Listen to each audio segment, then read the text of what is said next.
All right, everybody, welcome back to Stinker, Drinker, Thinker. We are three guys. We pour some pours, we make some cocktails, and we rank them in an awesome ranking system we've developed. And tonight we have a very special episode with one of our good friends from over at Barrell Craft Spirits. Obviously, we've already recorded it because all their stuff is barrel proof, and I'm slurring my words. So, big shout out to Lindsay Gulics, the Senior Brand Development Manager over at Barrell Craft. And we'll get into some history on the episode. But they started back in 2013. They're one of the leading blenders in whiskey. They are, in my opinion, they are the leading blender of whiskeys. It's not a distillery. They source barrels, they blend them, and they do unique finishes. And three of the pours we did with them tonight were just that. I'm Anthony Longano. I'm joined by my two beautiful co-hosts, Troy the Body Vigliotti. Troy, say hello. Hello. And then also Matt McKibble. Hello. We're going to dive right into it, but just a couple house cleaning things before we do that. It is the month of December. We're doing a bunch of cool giveaways every week in December. We're doing a new giveaway. I think by the time you're listening to this, Matt's whiskey advent calendar has already been delivered and won by somebody, but you can follow along and see what was in that. I'm doing a reel a day on that, which is kind of cool. Week 2, we're giving away a Virginia Distilling Co. Courage and Conviction set, which is kind of cool. And then the following week, we have a couple surprises coming up. So, really appreciate you guys. If you like what you see here today, like, subscribe, drop a comment. On that note, does anyone have anything to say before we get with Lindsay? Interview break. Thank you so much for joining us, by the way. I don't know if you can see on the top shelf, we're very big fans of your stuff back there. I think, I don't know if this is bad or good, but I think I'm personally up to 12 bottles of Barrell Craft stuff. That's it. Nice. Yeah, I've always been a fan since I started collecting, and I think if I remember correctly, you guys are basically the pioneers of blending. There's no distillery behind it. Founded in 2014, and you guys kind of really maybe weren't the first people doing blends of barrels and finishes, unique finishes and things like that, but definitely one of the most mainstream brands that ever came out of it. Maybe you guys and like Bardstown Bourbon Company, who obviously does distill their own stuff, but definitely does a lot of blending too. Maybe not as unique as what you guys do there, but what's the history of the brand? Yeah, so you're pretty accurate. We were founded in 2013 was when we were founded, but the first batch of bourbon came out in 2014.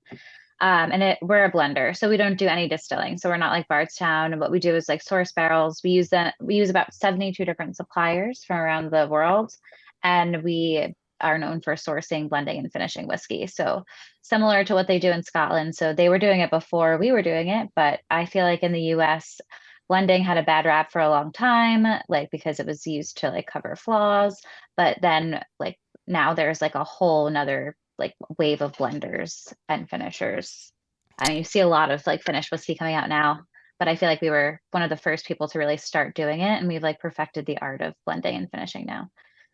Yeah, I would definitely for quality purposes too. I would definitely you're doing all agree right, with man. that. I think also like one of the most, not necessarily unique things, but like definitely something that has just been, something you've obviously done with like every release, but everything's barrel strength too, which I personally enjoy. It's not for the faint of heart, but even some of the barrel strength stuff, like I mean, Seagrass, for example, if you're some of the new whiskey drinkers I've been around, or people who are not necessarily into whiskey, if you give them some Seagrass and obviously dilute it maybe for them a little bit, like even that stuff just brings people to. And the barrel strength part of it is what throws me off so much about it, because it's not all necessarily hot, but it's like there's a ton of flavor to it.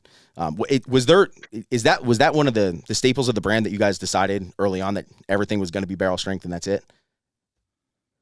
Yeah, so Joe Beatrice, he went to Scotland and tasted whiskey directly from the barrel, and he decided he did not want to dilute down any of the stuff that we make at Barrel. So everything that we do is cask strength. I mean, the lowest proof that we're going to be tasting today is 114.44, and it goes up to like 131 and change. So we're not shying away from proof at this point. And I really do think that Barrel, like considering that I've tasted some like 109, 108 proof stuff, and it feels super hot. And then I taste Barrel like 131, like the Gray Label Dovetail that we'll taste later today, and it does not drink at 131. I mean, it feels hot, but it's definitely drinks well below the proof. Everything we make is like super flavorful. flavorful. I feel like the proof being so high helps with that too. Like you're not taking any of the flavor components out by diluting down. Yeah. I would have to agree. It's definitely. I think the lowest proof I've ever seen was 100.4. Was And that it was on one an of the Gray Infinite Label. Barrel one? Was that an Infinite Barrel No, release? it was last year's Gray Label bourbon and it was 100.4. Hmm. This year's Gray Label is 100.58. So Oh. it's just like the older whiskeys that were like the Gray Labels and the Gold Labels all have a little bit more of older stock in them. And those barrels are just a naturally lower proof because the alcohol kind of like blows off of them.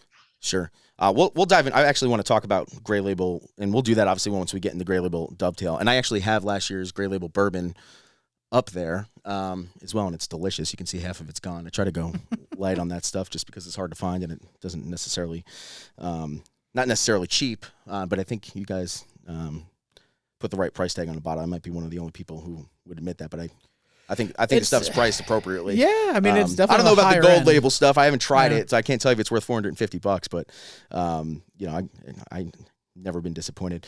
Before we get into tasting, how did you? I mean, what's your background? How did you get involved with the brand? So, like Troy, I was a sommelier for a long time. So I worked in restaurants in New Brunswick, and then I got bit by the wine bug. So I like worked in New York restaurants as a bartender, server, sommelier, like beverage manager, and then beverage director. And so I was like buying stuff for the bar, and then I like stumbled upon Barrell, and I used to buy Barrell for the back bars and the restaurants that I was in. And then COVID happened, and then we were all laid off from working in restaurants, and I ended up finding a job with Barrell as the New Jersey and New York person. So I was like covering New York and New Jersey for a while. Now I cover the Mid-Atlantic region, so I still cover New York and New Jersey, but I go down to South Carolina and cover like the DC market and South Carolina too. But yeah, I spent a lot of time working on the other side of the industry in restaurants and bars. Nice. Where were you working at the outset of the COVID outbreak? So I was actually working at the Wing, which was an all-women co-working space, and I was the beverage program manager there. And we had 12 locations across the country and in London. And I was doing like the bar program and the coffee program and tea program for them, but co-working spaces kind of like fell off as well. But before that, I was the beverage director at Nick's, which was a vegan and vegetarian restaurant in I guess the East Village. It was right by Union Square. And then I worked for NoHo Hospitality before that for like 5 to 6 years in different roles. So like La Conda Verde, Little Park, and I worked at the William Vale Hotel in Brooklyn. Yeah. Nice. Awesome. That's Love awesome. it. Yeah. That's cool. Yeah. All right. Well, appreciate you sending us out some samples. Obviously, I think if you want to start, I think with the latest release that you guys probably just put out, what is that, 3 or 4 months ago that was released, I think? It released in September. So yeah, definitely would start with Vantage, and then we'll do regular Dovetail and then Gray Label Dovetail. I Okay. feel like it'd be nice to taste the regular Dovetail against the Absolutely. Gray Label just to see. Yeah. I've not tried the Vantage yet. I think only one of these 3 I've tried is the Dovetail. So Just the the regular Dovetail. Yeah. Are you sure we didn't try the Vantage already on here? Not did. on here. I mean, I think Anthony and you have tried it, but No, I've tried it. Okay. But I don't think we were in any shape or form able to analyze what we were trying. And we were at the Barstown Bourbon Festival when we tried it. And we also I had, guess you're right. I think we tried some seagrass slushies, which Yeah. were awesome. Yeah. Yeah. You Yeah. might, if you can get, dangerous. if you can get us the recipe for that, that would be awesome. I can't even get me the recipe for that. Oh, I've wow. asked to use that slushy for another event before, but Oh it my is a God. secret. We'll have to recipe. Wow. try to Interesting. recreate it. We'll yeah. have to try to recreate it.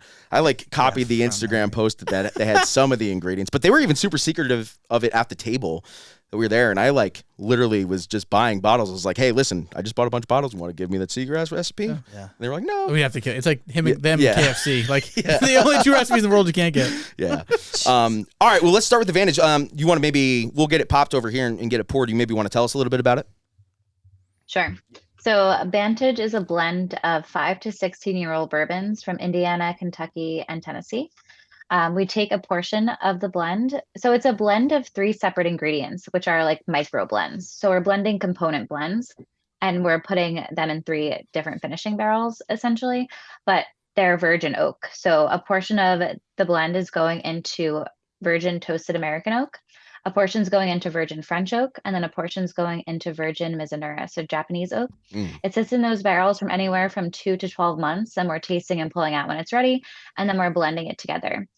So Barrel Vantage is going to be an evergreen SKU, much like Dovetail, Seagrass, and Armida are, where it's blended for consistency. So we'll do like runs of it and releases of it, and the proofs might vary, but it's blended against the previous release, so it's blended for flavor consistency across the board. So it'll be readily available on shelves, and it's blended to have like it's appeals to more of the classic bourbon drinkers who might not want a finished whiskey, and to showcase like what the oak does to the bourbon too. Because when you're drinking, like a lot of these companies are coming out with like toasted oak barrels or like French oak barrels or Mizunara finish, and we're kind of combining all those three components. And like with Dovetail, Seagrass, and Armida, you have 3 separate finishing casks, so we're kind of doing that in the same way with Vantage. But I really like the fact that it has this like texture to it that you don't get from like just our bourbon batches, because we still release about 4 different bourbon batches a year, and they're all blended for different flavor profiles.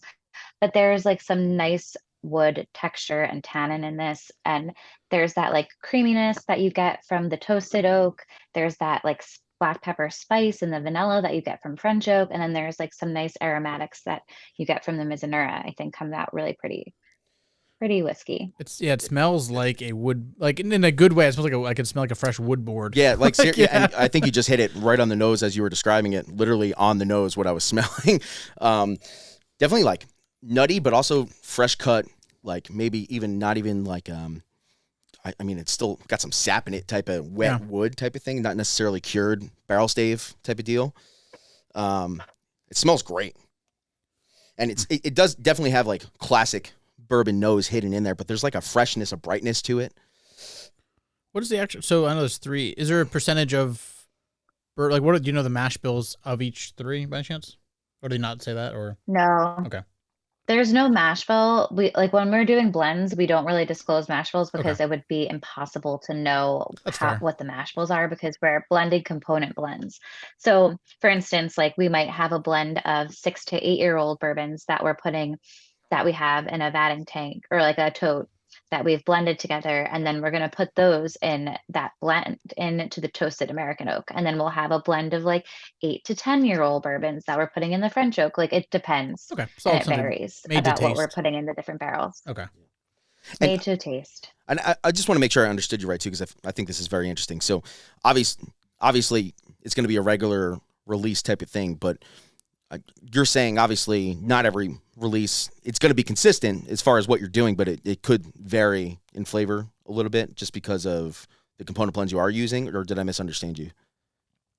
It can vary in flavor, but it's not going to vary so much in flavor. It'll vary in proof because we don't dilute down to proof. They're blending for flavor consistency though across the board. Okay. I mean, you have like, and then in the corner of it. So if you look really closely at in the corner, like right over the batch here, number, there'll right? be a little number. I don't like to call it batch number because it kind of confuses it with the bourbon batches, which are blended for different flavor profiles. I call it release number. Okay. We have vatting tanks that only hold a certain amount of liquid. So each of the runs probably yield around like 4,000 6-packs. So each run or each release of it is going to be like everything's essentially a small batch that we do because of like the capacity of our blending tanks. And these are multi-step process whiskeys. Like we're blending, but we're also finishing. So it really varies in terms of like the amount that we can kind of do at one time. Sure. And in between releases. So we'll probably do like, I would say like 2 to 3 releases a year of like all the evergreen SKUs. I'm glad Armida is evergreen because that's the only whiskey my wife will actually tolerate. Yeah. So There was a rumor that we were going to like get rid of Armida and replace it with Vantage, but Armida is going to stick around for a little bit. So well, thank you. Yeah, Sweet. I like Armida too. It's cool. When Yeah. I first started with Barrell, we launched it in October of 2020, so it was like the first. We had Dovetail in the portfolio too, but I got to like kind of like help launch Armida and like sell Armida, and I loved bringing it around. I like Amaro. I love the Yep. different styles of Amaro. I get nerdy about Amaro because I worked in Italian restaurants, but the fact that it's finished in the Sicilian Amaro like sings to me, Yeah. and it's great. That's exactly And why. That's exactly why I Couldn't bought have it said better originally. myself. I actually started making my own Amaro yesterday for the first time, and I will call that a batch. That is a batch, batch one. Yeah.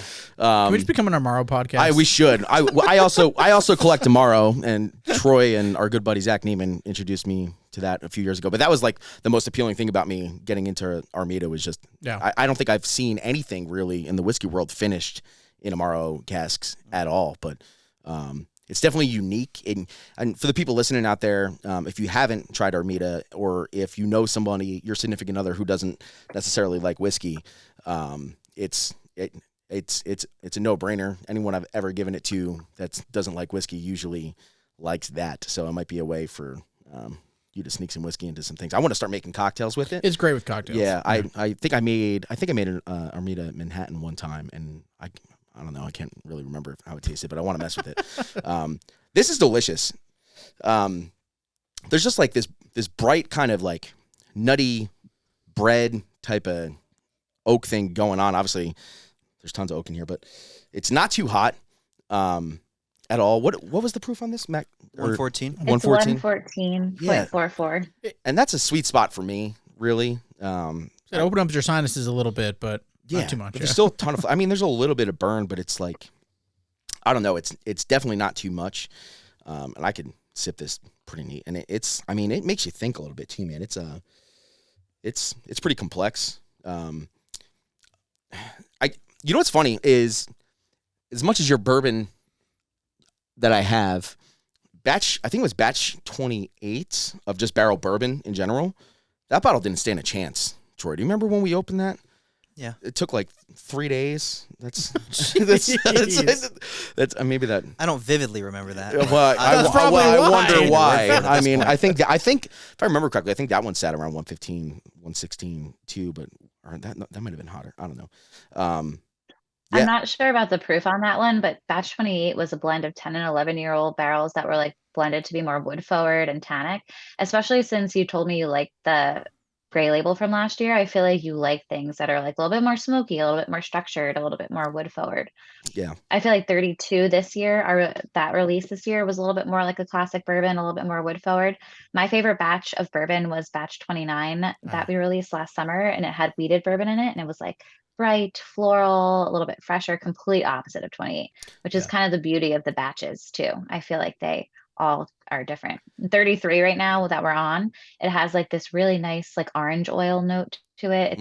It's bright. It's a high rye and high corn blend. Interesting. I remember specifically batch 29 doing very well, at least from a review perspective. I don't think I tried it. But there's like she said, every single batch is different enough where there's people fighting on the internet about which is better, and it's really funny to read. It's like, no, this one's better. This is like, they're all good. Like, good Lord. Well, I mean, if you're looking for something consistently good from a bourbon perspective, at least from barrel, this Vantage stuff is fantastic. Yeah, I would just I don't know if you've watched any or listened to any of us, but we do have a ranking system here. It's absolutely ridiculous. We don't give you points or anything like that. We just tell you how it is. And we're pretty honest people. This definitely does not suck. I would definitely call this a stinker drinker. A thinker drinker. Nailed it. Not a stinker. I'm just smelling it. It smells really good. Definitely a thinker drinker. Like thinker first too. It's definitely deep. There's a lot going on there that I absolutely love. Troy, what do you There's got like on it? a beginning, middle, and end too. Yeah. It has like a really nice mid palate. You get like some of the fruit too on the mid palate, and then you get like that bitter baking cocoa on the finish too. It's interesting. The deeper I went in a glass, like the last couple sips are actually better than the first couple sips. I wonder if I just got used to the proof a little bit and just like Probably opened lot. up a little bit too. Yeah. Troy, what do you think, man? It's very nice.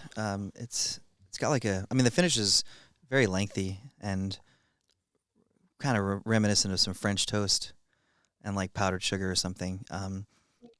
I always look for that in bourbon or American whiskey in general, just something that's like forgiving, in contrast to higher proof whiskeys, especially, like you need some of that sweetness and especially the structure, like you were talking about. And I think you guys do a great job at that. This is approachable in the grand scheme of barrel spirits. And yeah, I would love to mess around with cocktails for sure with this. Oh yeah. Yeah, it'd be a ton of fun. Yeah. I also agree with you in that I believe it's a thinker first and a drinker second. Yeah. I am gonna go actually just thinker, but drinker on a cube. In my personal opinion, Drinker on a cube. Drinker on a cube. I can see that. I think it'd hold up very well to a cube. I think I actually enjoy. Say at the very end of it, just kind of get used to the proof a little bit, and I think I don't necessarily like or dislike higher proof. I kind of take it as it is, but I think I would enjoy it probably more on a cube personally. So yeah, I mean, thinker. I could absolutely see that. Do you guys? And feel free to just shut me right down, Lindsay. But do you guys ever list where you source these barrels from or anything like that? Is that like an NDA thing that you can't do, or? Sometimes it is an NDA thing that we can't do. Like, I don't even know where we source some of the barrels from. Right. But we release a New Year bourbon every year Yep. that lists like different states. We just released. We should get it on the shelves like by December. But the New Year bourbon for this year just came out, and it has states like New York, Ohio, Maryland, Texas, and so some of those places that we source from allow us to list. Yeah. We do an American vatted malt, which has, if you go on the website, it lists some of the people that we source from, but we can't sometimes list. Yeah, that makes sense. A lot of the time, I mean, we always like Stellum, for instance, we're sourcing from MGP. I feel like a lot of the Indiana stuff is MGP that we're sourcing, but the Kentucky and the Tennessee stuff, we can't disclose. It's where we're usually a lot sourcing more from. I don't secretive. even know. Yeah. Indiana's just like, yep, you got it from us. We all know. Yeah, It's like Well, whatever. I mean, Let's not be 60%. I mean, 60% of anything that says Indiana, it's or MGP, Lawrenceburg, right? Yeah. Do you happen to have like a ballpark estimate of about how many different distillers you source from, or is it just like? Yeah, probably. The last I checked, it was around 72. Okay. I mean, Such a that's few. definitely a Yeah. lot. That's definitely a lot. But Yeah, Yeah, I it's mean- a lot. And it's interesting too, because I came from the wine world where everything was super technical, and I cared about like where the grapes were coming from, like what Yeah. the farming was like. And I feel like working with like a blender now, it's less about like the original materials, but what we're getting. I like to use a metaphor. It's like we don't make the paint, but we source really good quality paint, and we use it to paint a picture and make a better expression of like what was originally given to us before. Yeah. Because we get barrels, we don't know what, like, I mean, sometimes someone knows, but like most of the Right. time we're not knowing where they're coming from. We're just tasting them, seeing what they are, and like using them as ingredients. So it's less about like the farming practices and more about like how we take what we're given and make something better with it. Sure. Have you guys ever caught any like heat, maybe even at the beginning of the brand, for just like taking other people's stuff and blending it and putting like, is that an actual thing? Sourcing used to, I mean, at least in my recollection of the forums I read, which who knows, just people on the internet, but it seems like sourcing got a bad rap for a little while. Yeah. People are like, oh, another MGP thing. It's like, all right, well, if it's good, it's good. You know? Yeah.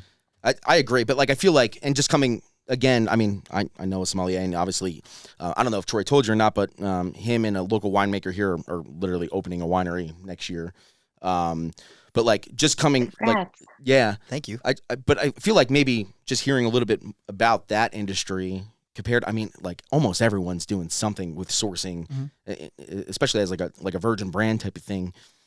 In the whiskey world, I just feel like that's not common, or if it is done in the wine world, that maybe it's like very looked down upon. Am I wrong about that? Or because we had Cody on here, it just kind of made it seem that way to some extent. Yeah, I mean, it depends on what your end game really is, and even for us, just as an example, like we eventually will be able to make estate wines that are, you know, and the wines are hopefully going to be representative as much of the place from which the grapes are grown. But it can't start out like that for us, and in other instances where, you know, like in Champagne, for instance, you know, you have grape growers selling to, you know, pretty massive houses, and they take pride in the juice that they can create and that they can sell to these champagne houses, and the houses take pride in how they can represent that juice and those wines. And as long as you're respectful and giving credit where credit is due, I think it's not like looked down upon necessarily. It depends where you are in the world, I would say. But, Okay. Yeah. Yeah, for sure. And I just think that distillate too is different than wine because it's at a further along process, right? And it's processed more, I think. When you get distillate, it's so far removed from the actual farming practices that you're not. And with whiskey in the US too, like, is there a terroir? Like, what would terroir be, right? Yeah. I mean, I definitely see the difference between like Indiana, Kentucky, and Tennessee bourbon, but it's like more of a what happens in the production process as opposed to like where they're sourcing grain. And MGP, like Midwest grain producers, where is the grain coming from? Like all over, right? Like I bet you there's like Texas grain going into MGP. Or Sure. like there's grain from everywhere going there. You're not really knowing like where the grain is coming from necessarily. And I think with wine, it's not completely different, but it is like it's different types of terroir. Yeah. I feel like I get a lot of terroir in terms of with rye more than I do with bourbon too, because you have Canadian rye and then Indiana rye versus Kentucky rye. Like you can definitely see the difference in style, but it's more about like what people are choosing to do in the production process. Like viticulture versus vinification, I feel like with distillation, it's like more about what producers are doing. And like Tennessee bourbon is different because the charcoal, and like Kentucky bourbon is different versus Indiana bourbon. They're all making it different. Sure. And that's why it's tasting different. It's kind of hard to wrap my head around because I'm living kind of like two lives. You know what I mean? Like it's like no intervention. That's not allowed. And then we taste these whiskeys, and I'm like, well, yeah, the only way for these people, these amazing distillers to express themselves is by manipulation in the distillery. So especially these days too, because there's just like so many heads in the game. Like you gotta do something and make yourself somewhat unique on releases and things like that. Yeah. But speaking of unique, moving on, let's move on to regular Dovetail. Unless you have any final notes about Vantage, Lindsay. No, I just think it's a great thing if you're looking to buy a gift and you have a bourbon drinker that wants something that's new and interesting and different, but likes classic bourbon. I feel like Vantage is a go-to for that drinker. And it comes in around like MSRP on that's like $84.99. So it's less than $100. It's a perfect Christmas gift for anyone. I feel like that's a great and I think on the buy right now. On the Barrell MSRP spectrum, that's on the lower side, right? Depending on where you are, it's weird because like here in Indiana, it most of the Barrell bourbon stuff is $90, $99 at like your normal liquor store. I mean, obviously if you go to like a Total Wine or a Binny's or something like that, I always feel like Total Wine and Binny's are obviously buying more, so they're like it's always about $10 different. But I was out in Jersey visiting some family. Maybe I think it was a wedding actually me and Troy went to a few months back, and I saw like Seagrass and just batches of Dovetail. I mean, all around $65-$70. I don't know if the store was blowing it out, but I mean, I 65 is way low. Yeah, I agree. Yeah, you should have bought all of that. Yeah, I should have bought them out of it. Anyway, what store is that? She's gonna get him in trouble, or she's gonna buy some for herself. Yeah, yeah.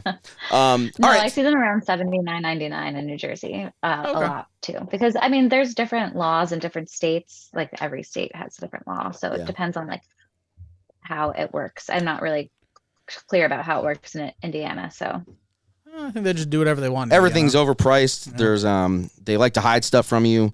They feel like they're doing you a favor if they give you Blantons, and then they sell all your limited edition bottles to tater groups that auction them off. My God. Yeah, well, I'm going off on a tangent, Lindsay. I'm sorry.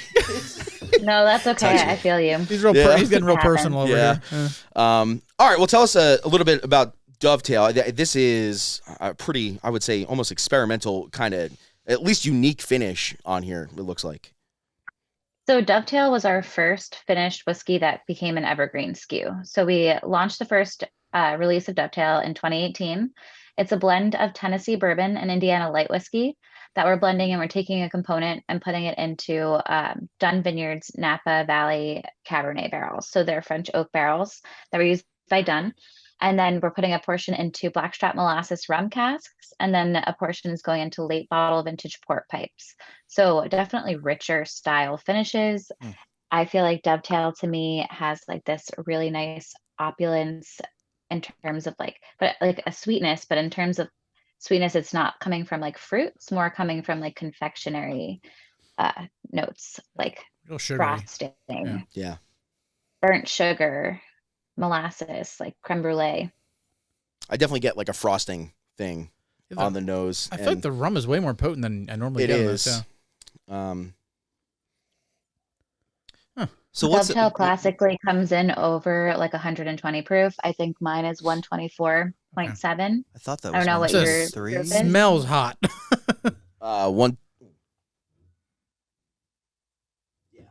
123.44. Yeah. My nose Yeah. hairs. Yeah. All right. But on the I palate, don't know what it's the super deal palatable. is with the Evergreen series, though. Please, Which is an evergreen skew. Evergreen skew. Like it's always going to be around. Like an evergreen tree. It's always green. Oh, Yeah. I Yeah. see. Okay. It's just industry talk, Troy. You wouldn't understand. Yeah, you wouldn't understand. You haven't worked in the industry Yeah. before, Troy. Come Yeah, on, man. okay. Yeah, I'm just trying. No. Yeah, I'm a noob. It's fine. No, so the Evergreen series is going to be Dovetail, Armida, Seagrass, and now Vantage.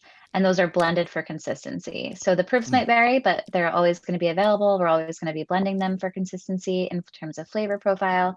So that's why we call them like the Evergreen SKUs, because they're Yeah. always going to be available. Got ya. Does it taste like the Dovetail you had before? No, tastes this totally different It to me. tastes totally different. This- I think you're thinking of Armida because Armida is Maybe. Yeah. This is so extremely molasses forward. Oh, it's great. It's like caramel molasses. I get so much icing right though. away, and icing. Holy Yeah. crap. And then the finish has got that. It's like a beautiful burn where the Like- proof kind of shows itself. Like a butter rum icing. Yeah. And there's some red fruit in there too, like mixed in, but it's not as prevalent or like present as like the burnt sugar and molasses and the frosting. I find that a lot of people like Dovetail the most when they're when I'm at my in-store tastings. I'll have like the whole lineup, and I sell a lot of Dovetail, and especially to people that are not used to drinking cask strength whiskey, I feel like this at 120 something proof drinks way below the proof. I mean, you can definitely feel the burn on it, but it is pretty palatable for people that normally don't drink like such hot cask strength whiskey. I get like some, as far as the red fruit thing, there's some like kind of like brighter strawberry notes in there, but there's a lot of dark like red Yeah. juicy fruit there.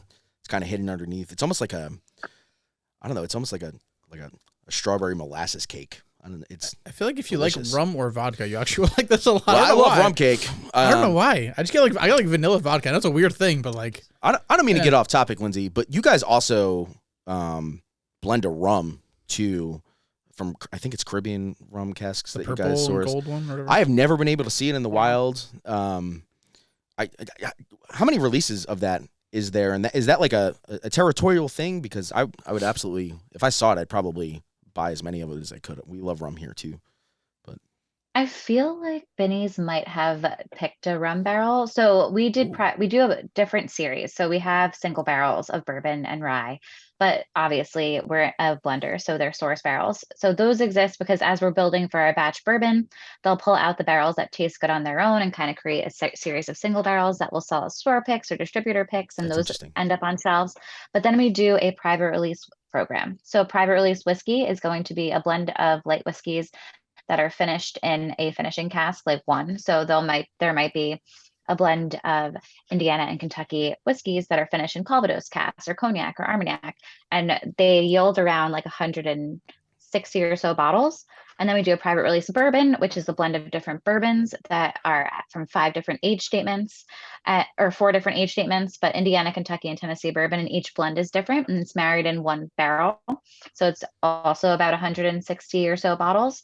But then we do a private release rum, which is what you're thinking of. And we haven't done it in a while, but it's a 5 distillery blend. 2 distilleries from Jamaica, 1 from Guyana, 1 from Martinique, and 1 from Barbados. It's either Jamaican rum forward or Barbados rum forward, and then it's finished in one finishing cask. So some of those rums, like I've had one that was like 81% Barbados rum that was blended with then Martinique, Guyana, and Jamaican rum, and then it was finished in a PX sherry cask, and it was fantastic. Some of those are finished in like Sicilian Amaro cask. I've had a cognac finished one.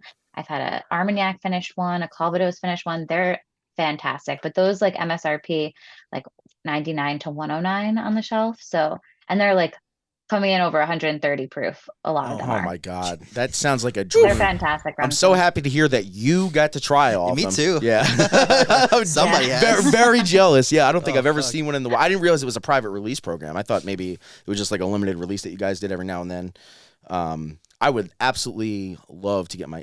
I've been telling you this for 2 years. We, especially this time of year, we love overproof rum cocktails.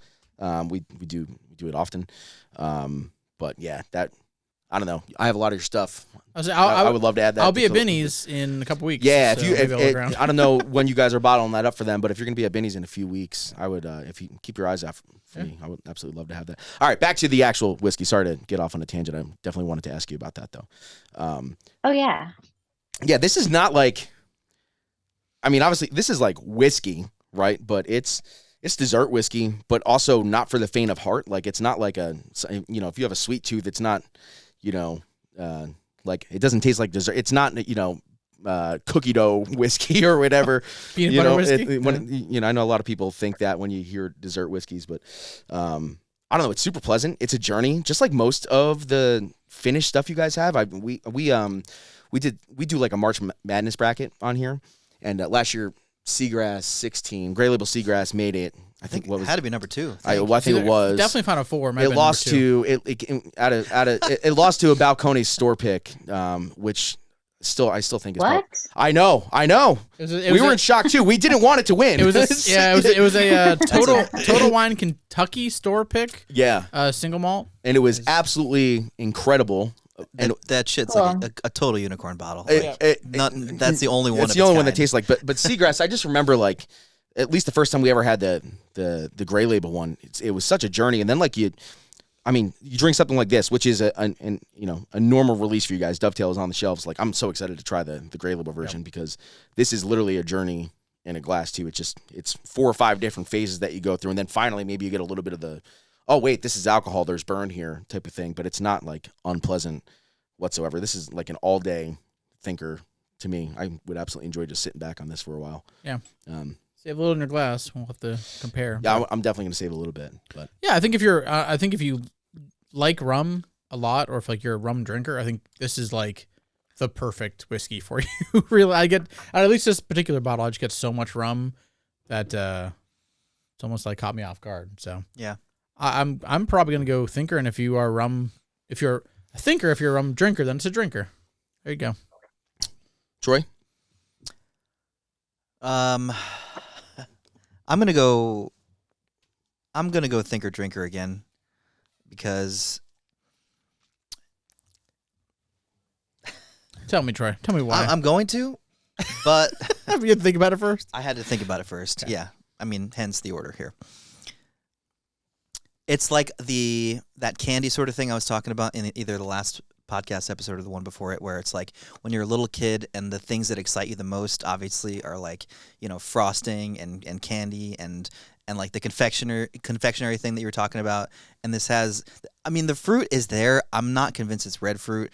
I really want to like sit with it for another hour and analyze it. I think I definitely get more of the like dark fruits, but it's just such a it's just. Proof aside, I think it's extremely approachable in terms of its sweet profile and in terms of its savory profile too, and its overall complexity. Like I think that molasses thing that I'm tasting, it's like earthy and woodsy almost at the same time as it is sweet. So it's really interesting. But I also want to drink it a little bit more than not. So thinker drinker. Yeah. Fair enough. Yeah. All right. So I'm super excited about this. Tell us about this Gray Label stuff, because I think that is this only maybe the 3rd year of you guys doing that, the Gray Label releases? So we've done about 5 Gray Label bourbon releases for over the last few years. It's a yearly release, so kind of like an annual release. We'll do a Gray Label Seagrass, a Gray Label Dovetail, and a Gray Label bourbon every year now, moving forward. So we have done the second Gray Label Seagrass because we released one last year, and now there's one this year. This is our first Gray Label Dovetail release and our fifth Gray Label Bourbon release that's coming out this year. There's going to be a vertical series, so it's older barrels that are blended, older choice barrels, and it's only one run of it, and it's yearly release. But normally, like with our Gray Labels, you can guarantee that there's going to be a lot more older stock in these releases, and they're blended for a different, like every year it's going to be like a kind of a different blend of seagrass, not Armida, seagrass, dovetail, and the bourbons. So each year it's going to be different blend. Are The they Gray Label Dovetail. I'm sorry. Are like, so seagrass last year, is that like, obviously the Gray Label seagrass stuff, is that sourced from the same, even though it's older barrels and older stock, is that sourced from the same place that you would get normal seagrass releases from, or? So the Gray Label Seagrass is 16-year Canadian rye, exclusively Canadian rye though. Yeah. With regular Seagrass, it's Indiana, Kentucky, Tennessee, and Canadian rye. So it's a blend of American and Canadian rye, but the Gray Label is all 16-year Canadian rye, and then the Gold Label is 20-year Canadian rye. Okay. That's done with the same finishes. This Gray Label Dovetail that we're going to open right now is going to be a blend of Tennessee bourbon, Indiana light whiskey, and Canadian whiskey from 14 to 20 years old. And then we're finishing it in the same finishes. So Dunn Vineyards Napa Cabernet barrels, Black Shot Molasses rum casks, and late bottle vintage port pipes. But I feel like this one is, if you thought Dovetail was rummy, wait till you taste All right. Gray Label. I was yeah, Good. just for people at home who just make it evidently clear, obviously there's this core line, and then there's the Gray Label. It's just the older version. The Gold is there a generally your statement for Gold Label, or is it just like 20 So plus? we're not putting... Not No, age stated, not but I always. mean just general. The Gold Label Dovetail, I'm not entirely sure what the age statements are in there, but it comes in at over 140. That one Wow. just got released. Oh, wow. Haven't tasted that yet. But the Gray Label Dovetail is 14 to 20 years old. The Gray Label whiskey that we released last year was 24-year-old Canadian whiskey finished in Oloroso and Armagnac casks. The Gold Label bourbon last year was 16-year and older bourbons. And then the Gray Label bourbon this year is mostly 15 years and older, but there's some younger bourbons that we blended into it. Not too young, but like, and we rested them in old Gray Label bourbon barrels and then blended it in. So it has like, whereas last year's Gray Label bourbon that you really liked was 15-year age stated, but it was blended to be more wood forward and like chewy and tannic and textured. This year it's blended to be like more oxidative and like nutty, and I like this year's so much better. I would rather have something that's like more oxidative and nutty than like chewy and oak forward. Sure. I don't like licking bark, so Yeah. An Amaro fan that doesn't like bark. Anyway, Yeah. I guess my original my original question was, so with the Gray Label stuff, it's not necessarily, so it's barrels you picked, not necessarily sourced from the same places as the normal releases, but it's finished the same exact way as those releases would be, essentially, from what it sounds like. Yes, Okay. and it's kind of like emphasizing it's in the same family of flavors, but it's going to be a lot richer, a lot deeper, a lot more complex than the original releases. Because I mean, you've tasted Gray Label Seagrass Yes. versus regular Seagrass, completely different So flavor different. profile, Oh, but yeah. you still have the same categories of flavor. You're still getting that like apricot and that stone fruit, I feel like, with the Gray Label Seagrass on the finish, but the 16-year Gray Label Seagrass was like earthy, dusty, like floral, but in like a more like of an incense, like a dried flower type of way. Whereas I feel like the regular Seagrass was way more fruit forward, way more like bright florals, like a little saltier, a little bit fresher in style. So I feel like with this Dovetail too, like I get way more of that like brown sugar coming off the nose on this. What was the proof on this you said? This one's 131.54. So I think this is the hottest one we're doing tonight. But I also get a lot more fruit on the nose too. Yeah. Yeah, agreed. Doesn't actually smell as hot or doesn't smell as pointy as the Yeah. first one. No, it's got like that brown sugar type of undertone to it, but I don't know. It smells like it's gonna drink. Huh. It smells like it's gonna be gone, I'm trying to guys. think of Oh, what Jesus. there's like a Golden Grams, like a It does. what? Yeah, specifically Golden Grams. It has a Cool. weird like unique flavor, yeah, or smell. Oh, that's so interesting. I get Golden Grams on the palate a lot though too. I was Someone just said gonna say that. Yeah. recently. Oh yeah, that was just on the smell. Somebody said that recently. Yeah, they said golden grams specifically. You're welcome, Troy. Dude, where'd you get that? Yeah, did you text her fucking beforehand? filtered that Tell her to off do the that? internet. Matt's tasting notes are the worst. Sorry, the shell of a golden gram. Is that better? All right, there we go. It's definitely like a honey forward golden gram type of, like there's like that brown sugar notes type of thing. I think that honestly, it's not as like, I'll get in here for a second sip, but it's like this nice like thin raw honey on a graham cracker type of deal with some sort of like, I don't know, flour garnish. It's weird. It's like a, I don't know. It's weird, like a rose petal or something on top. Hear me out here. It's a golden gram on the nose and a teddy gram, honey teddy gram on the palate. You might be on. You might be onto something Just today, saying. man. It's a little more flour, a little more baked goody. I know my grams. Yeah. You've been getting with your. I had a lot of grams. You been getting with your smell kit, practicing it. No, home? I just eat a lot of grams. Yeah. You know, do it for the gram. For the gram. Yeah, exactly. Yeah. This is way brighter. Mm-hmm. This is way brighter in terms of fruit and in terms of like the sugar. I think brown sugar, sure, but like light versus dark.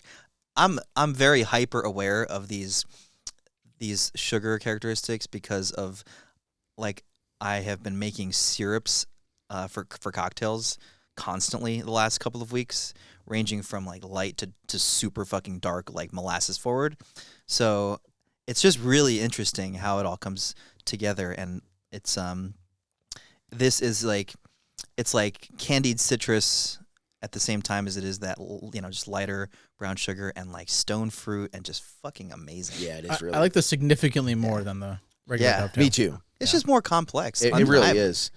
But it's the same with the seagrass. Yeah. That seagrass is literally a journey, and like the regular seagrass is great, but that is like way more interesting and just way more special. I think this is the same way. I mean, I feel like for $250, this is like straight Yeah, all right. and to the point, and it's like, hey, you spent this on me, and I'm worth it, and here I am, type of thing. Like you can tell it's an expensive whiskey first and foremost, but it's not like one of those underwhelming expensive whiskeys that, especially some that we've tried on here, where it's just like, hey, I taste expensive, but I kind of suck. This is it makes itself known, Lindsay. Let's put it that way.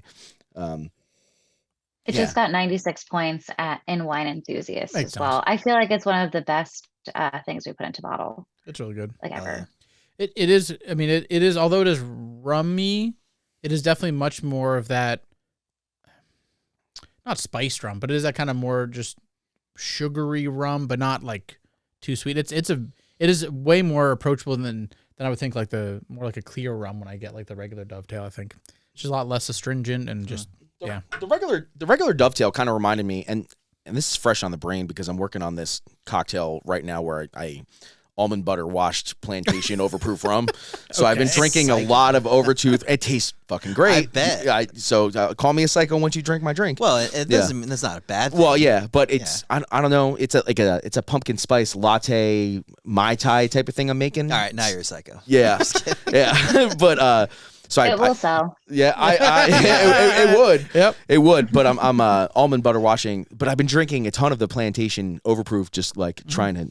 And honestly, the regular Dovetail, I don't know if it's just because it's on the mind. I got a lot of that type of overproof rum type of deal. This is not that at all. Like there's definitely rum hints in it, but I feel like maybe the age of the actual whiskey and the barrel there. Like, it tastes like a nice aged rum. That tastes more like a lighter, younger rum. It just has a little more brightness in the rum category, rather than the citrus category. I just think the aged whiskey in here kind of, with the same finishing process, maybe takes away some of the stuff that the younger whiskey might just extract from that finishing process, maybe.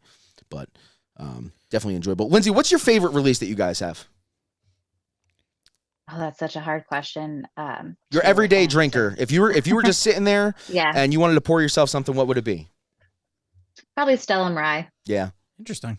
I love Stellum Rye. I like rye a lot. I love the Stellum Rye because it is blended for consistency, so I always know what I'm getting. It's 116.24 proof, so that's like my sweet spot in proof wise, and it's like a blend of that 95.5 mash bill from Indiana with some barley forward rye from Kentucky and Tennessee. So it's not overly herbal, it's not overly spearmint forward. There's like some honey and like I feel like there's like a oolong tea note to it, and then there's like some spearmint and that herbal stuff on the finish. But it balances really nice, and I like old fashions and Manhattans. It's at a price point that I don't mind mixing it into cocktails. I don't feel bad about doing it. but that's like my everyday sipper. But I like seagrass too. So Do you mind if we drink some of that Stellum Rye with you right here, Yeah. right now? Let me find it. I was gonna say, So, I know it's somewhere back I know. there. So me and Troy did before we ever released any of these podcasts. Me and Troy. So I started collecting whiskey, and I started getting like crazy buyer's remorse because I had 2 bottles, and then there were 60 bottles, and I was like, shit, I got to do something with this. And like I would send messages to Troy. It's like, Troy, you got to help me. I'm at the liquor store. Tell me to leave, and he would say, Anthony, leave, and then I would leave with 10 bottles of whiskey. But I was like, Troy, do you want to have a podcast about whiskey? Maybe we can like educate ourselves a little bit. And we have an unreleased episode. It was Stellum Rye, and I think it was Castle and Key's first restoration. Yeah, it was yeah, I think that was their. Yeah, it was the first white label batch one. Yeah, it was batch yeah. one of their stuff too. But I think if I remember correctly, we enjoyed it. But I don't think I've tried it since. So I haven't either. What for what a perfect time to try it. Let me try I to agree. find the bottle real quick. This one, you said they're all pretty consistent.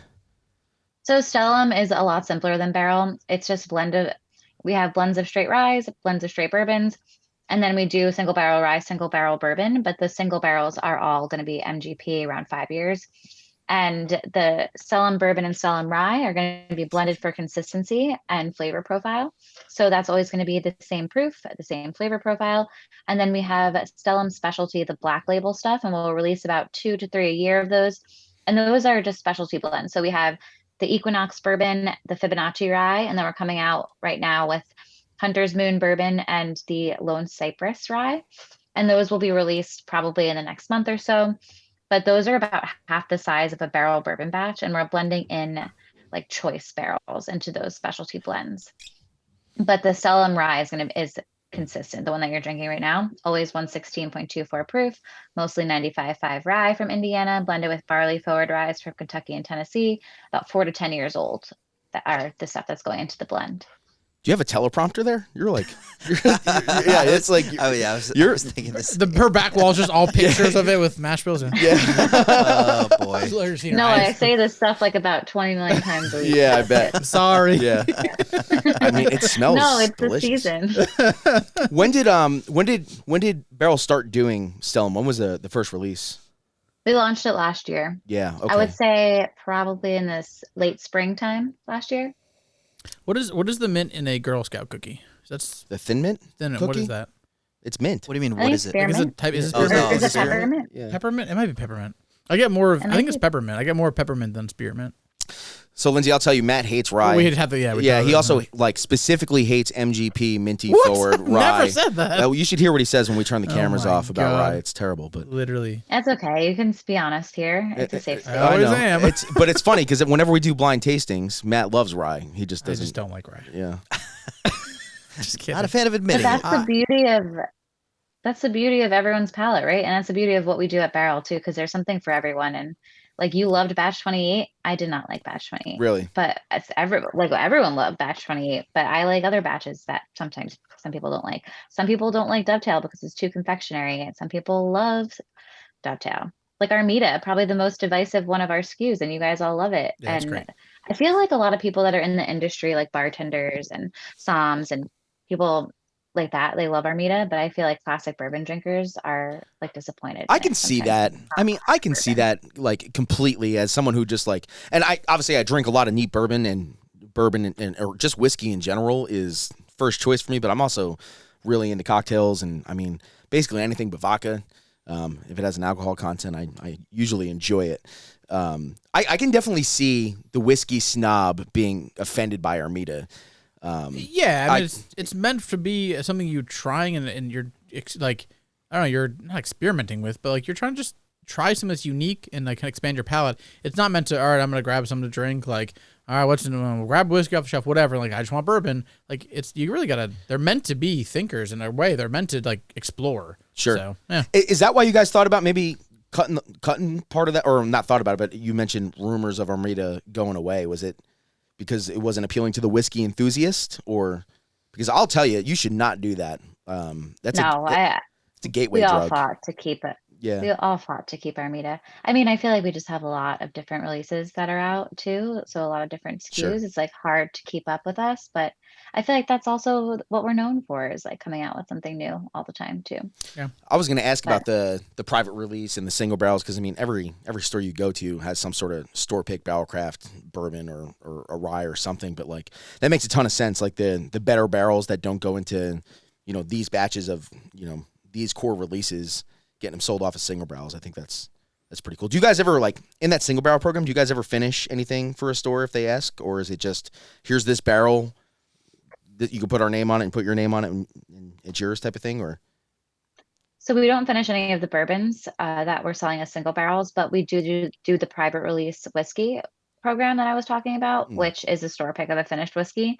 It's a blend of 14-year Indiana light whiskey and 18-year Kentucky light whiskey, blended with some younger bourbons and ryes, and that's like the base blend. And then we're putting them into finishing barrels. Okay. And usually what happens is the store will get a set to pick from of like 3 to 6 different like samples, and there'll be different finishes, and then they'll pick the one that they like.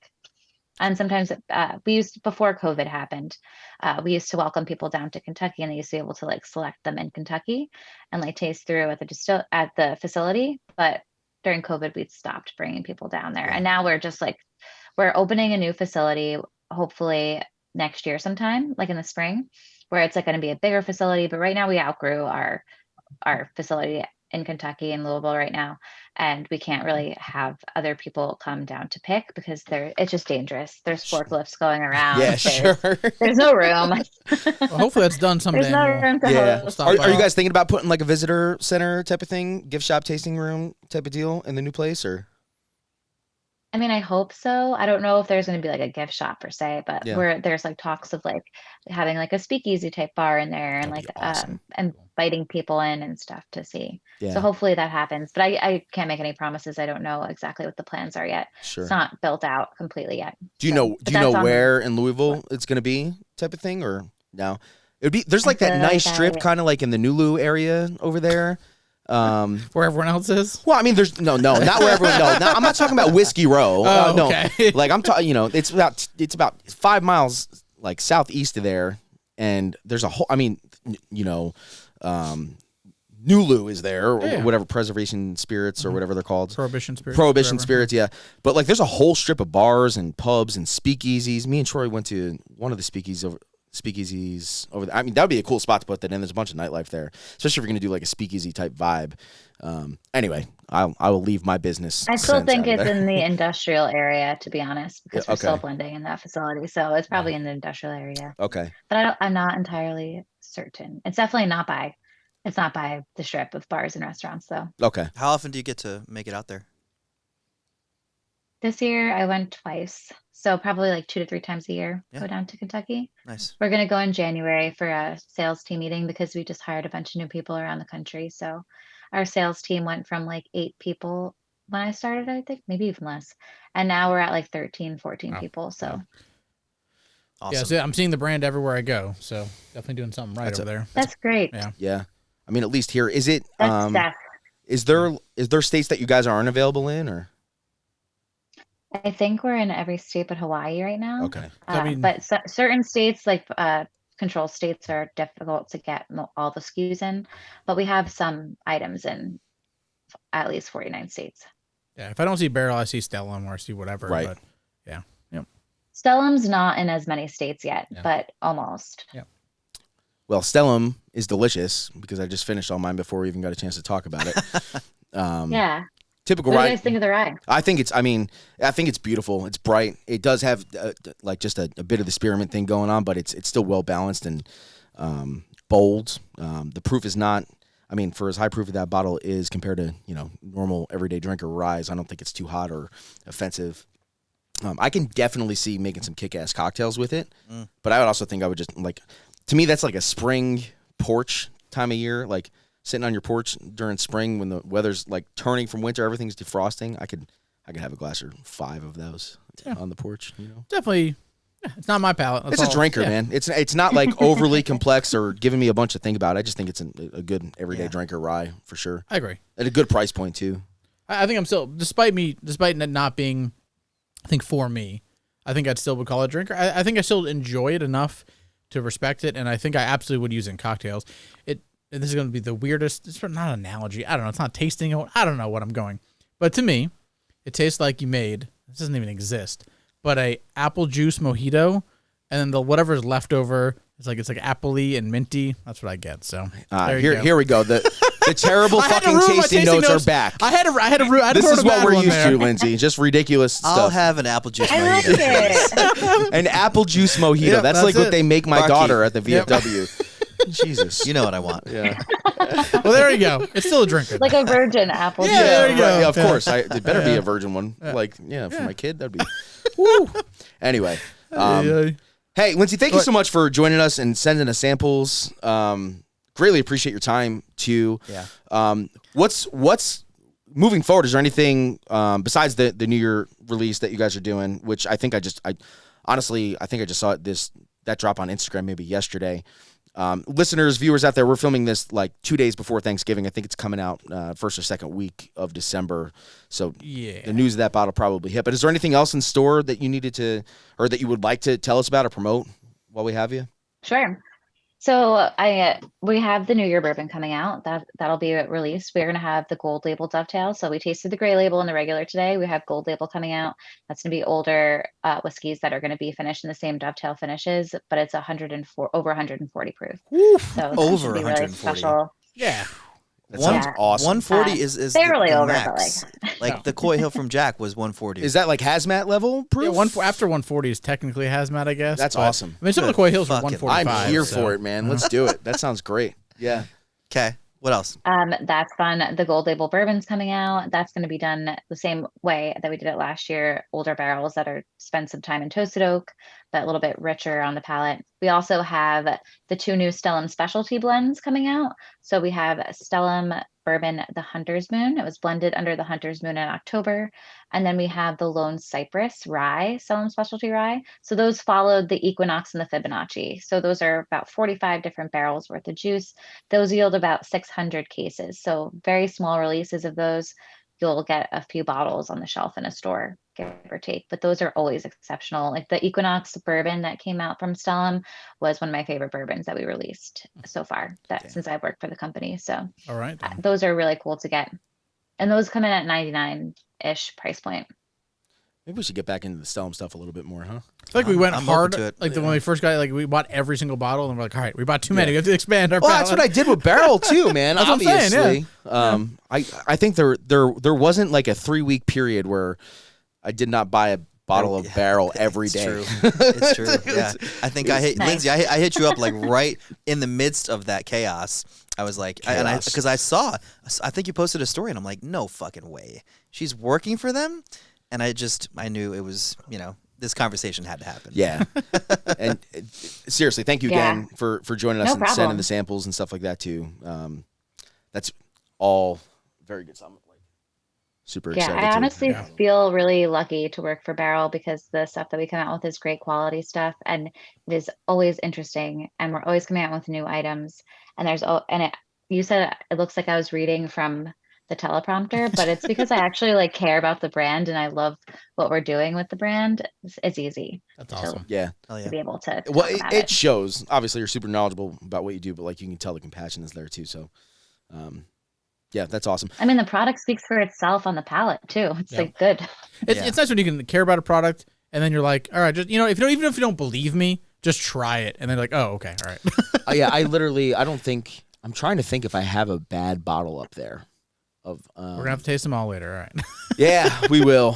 I have one of those whiskey releases. I ended up using that for cocktails too. That was delicious. But well, yeah, thank you so much again. Definitely appreciate you. Is there any like social media stuff you want to maybe list off? You can follow.